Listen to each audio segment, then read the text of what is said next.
Имаме ние, значи според уплатата на туристичка такса имаме некои точни информации. Во моментов не сум точно запознат за бројот на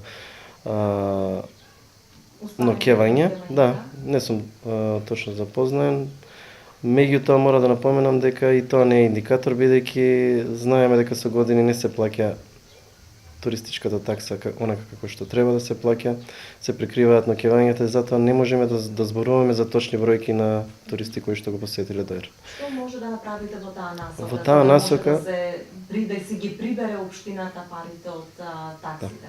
Во таа насока имаме испланирано повеќе активности, одредени проекти кои што ќе го зголемат, односно ќе придонесат за утврдување на бројот на туристи кои што го посетуваат Доиран.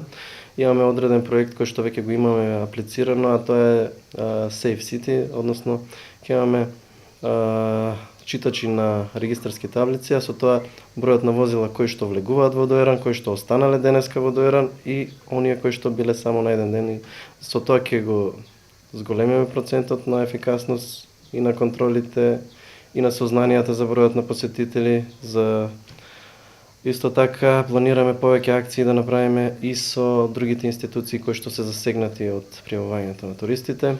Значи тука е пред се управата за јавни приходи која што е засегната од пријавувањето на приходите остварени од туристичките ноќевања.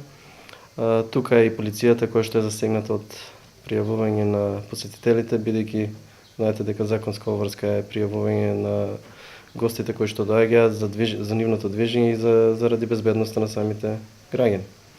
Така што пред се ова е консултативно, значи добронамерно, сакаме да им дадеме на знаење на издавачите на соби за туристи дека тоа е пред се за нивно добро, затоа што со тие пари планираме да инвестираме во нови туристички понуди, во нови плажи, во нови дополнителни содржини кои што ќе допридонесат да дојдат уште повеќе гости во Доиран, а со тоа и да го разобавиме Доиран и да го донесеме на она ниво кое што доликува.